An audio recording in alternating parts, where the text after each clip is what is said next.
Hello, I'm Rory from the Lit Festival. I just want to say thank you for watching, and I'm here with the fabulous author, Bill Koningsberg. Hi, thank you so much, Rory. It's wonderful to be part of the Lit Festival from all the way in Phoenix, Arizona, out in the States. And I'm Bill Konigsberg. I'm the author of right now six novels, probably the ones that are best known, probably Openly Straight, Honestly Ben, and The Music of What Happens. Of a few others as well. Newest is called The Bridge, and I have one coming next year called Destination Unknown. Yes, I'm looking forward to that book very much. Oh, good. Okay, so first question is, when did you first get into writing? I was always into writing. I studied writing. I knew I wanted to be a writer in high school. And in college, I studied creative writing, but I was told by a professor that there is no way to make a living as a creative writer. So I put it away. I mean, he's sort of right. It's very difficult, but I took that in and found other ways to make money as a writer, mostly as a journalist. And then right about when I hit 30 or 31, I realized I really wanted to write books. So I took the time to leave my career and go to graduate school to take some time to write. So I've been writing fiction really ever since then, about 2 decades now. That's good. So clearly that professor's advice was absolute bullshit. I won't say it, but you said it. Was there any particular reason why you decided to write fiction and not any other genre?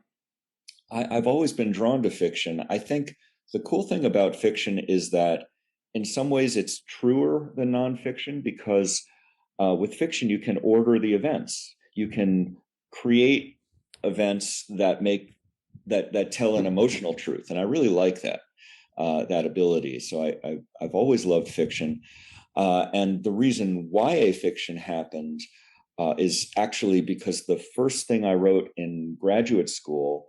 I had been a sports writer, and I had been very interested in the fact that here in the States and really around the world at that time, because this was 2001, there had never been an openly gay athlete in any of the professional leagues. And so I started to write very naturally from the point of view of a high school football player. And I didn't even know that young adult was a genre. And I just started writing it, and it fit. And it turned out that I had a real knack for writing from a younger voice. So it happened that way, and I've stayed with it because I enjoy it. That's very good. I read that book and it's pretty good. I'm aware that you're heavily interested in sports. What sports would you generally be most interested in? Well, I really, really love American football. That's probably my favorite, but I grew up loving baseball. Baseball was always my sport. And I have to be honest, I'm actually, we have a show here called Ted Lasso. I don't know if you've heard of this. Haven't. It's an American show that's on Apple TV, and it involves your football. And I've started to get excited about football, so I'm going to have to watch more of that. Ah, okay. So as the Americans say, soccer then, or Gaelic Correct. football. Yes. Okay, Yes. not Gaelic football, which is actual football, but for strong people. No offense to American football. None taken. What team do you support? I'm a fan of my local football team, which is called the Arizona Cardinals. Oh yeah, they don't win much, I don't think.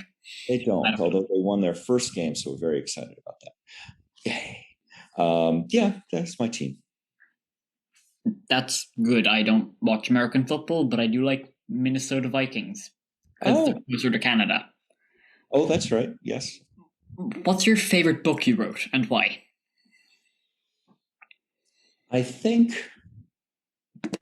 probably my favorite book that I wrote is The Music of What Happens, because it was really the only time that I meant to write a love story. And I really love love stories. It's my favorite. And, sometimes people see Openly Straight as a love story, but I didn't mean to write it that way. I meant it to be a coming of age story that turned into a love story. But the music of what happens, I went in, and what I also really like about it is there's nothing about coming out in that book, that it's just a story about two kids who are out falling in love, and other stuff. And that really feels, to me, because I'm older, that feels very modern. When I was growing up, if there were stories with gay characters, it was always about coming out. Oh yeah, that's kind of how it is nowadays as well.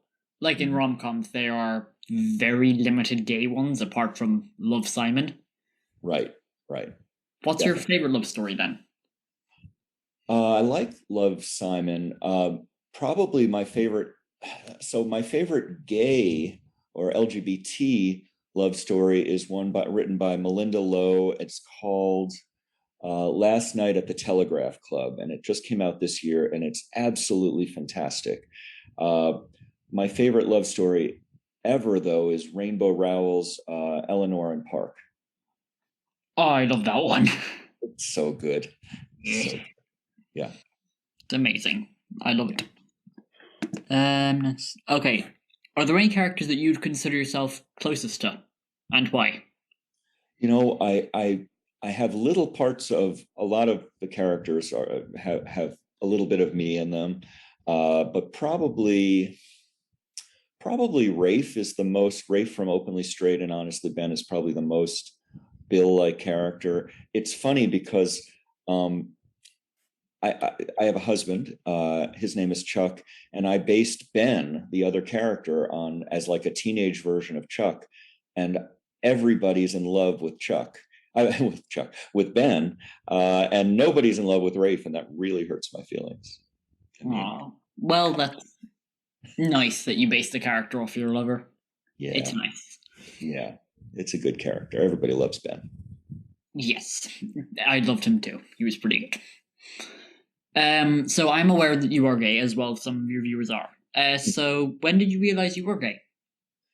I realized I was gay when I was a teenager, and it was a very different time. It was.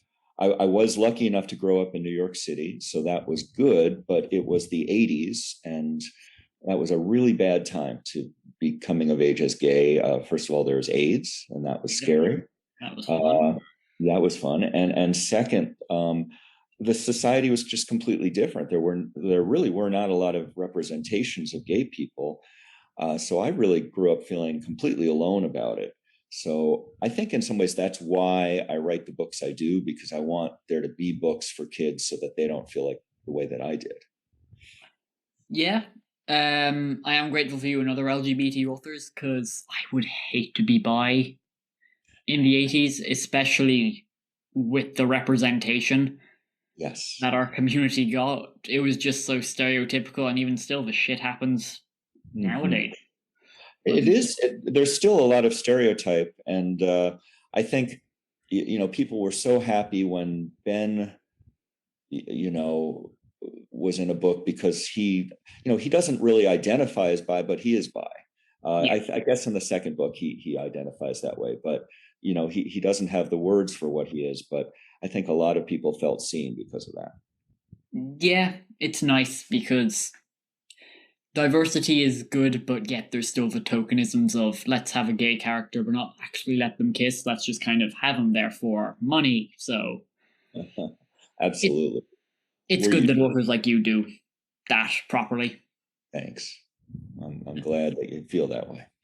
Yes. What was it like being a gay person in sports?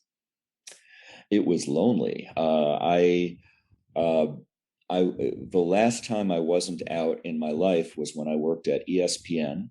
When I was in my late 20s, I didn't think I could be openly gay while working there. I was afraid of it, and I actually wound up coming out in an essay that I wrote, called "Sports World Still a Struggle for Gays." That was my way of coming out, and it appeared on the front page of ESPN.com back in 2001. 20th anniversary this year, and that was really like the first time that a man had come out at ESPN. So I was really glad to be a part of that. But I have to say, it was really a challenging place. There was so much homophobia. Yeah. Yeah, it's just really tough. And I think it's a lot better now. I think that, from where I sit, I see a lot more acceptance and celebration of LGBT people. Yeah. I mean, from a teenager's perspective, yeah, it happens.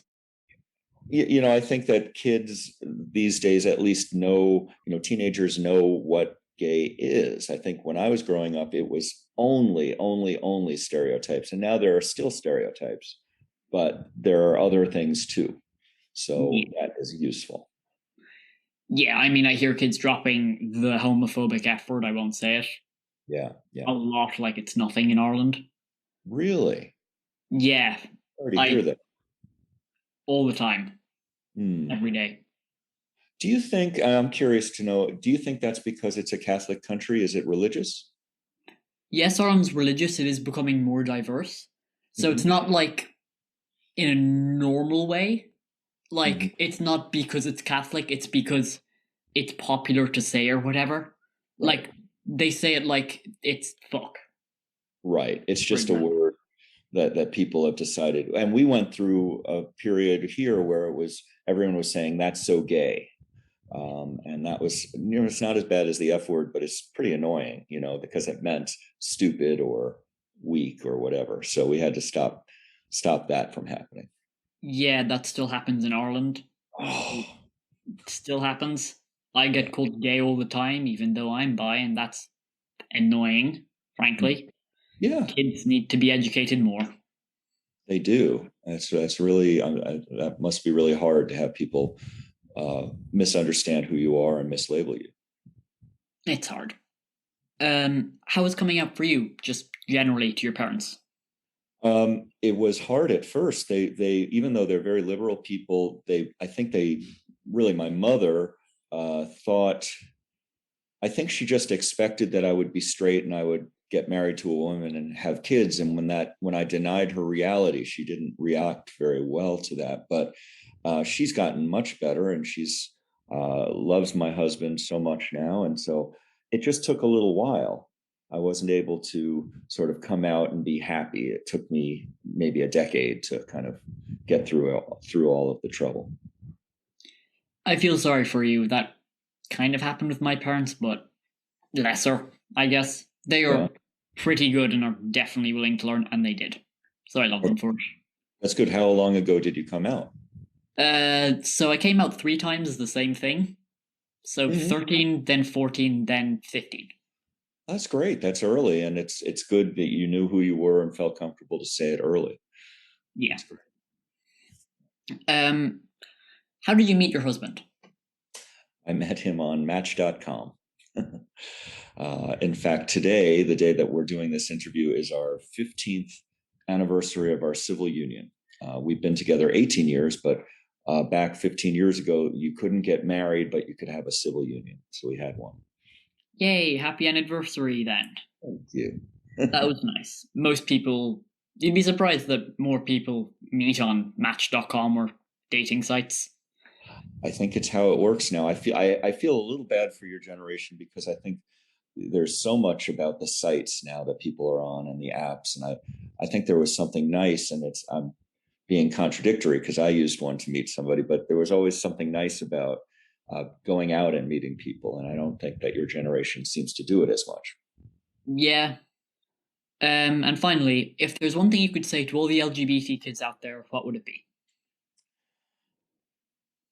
I would say to all the LGBT kids out there that you are not alone, and that you are, there is so much love for you in the world, and that if you feel alone right now, the only thing to do is to wait, because the world is here for you. And sometimes it just takes getting older and getting out of parents' house before we get to experience the joy of all of this. And there is joy. Yes, there very much is. Okay, Bill, where can they find you on social media? So I can be found, I have a website, which is my name, billkonigsberg.com. I'll spell the last name. It is Konigsberg.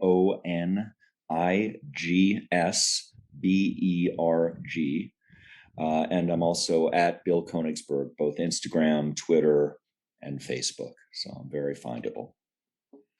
And I just want to say goodbye from everyone on the Lit Fest, and we hope you enjoy your lit.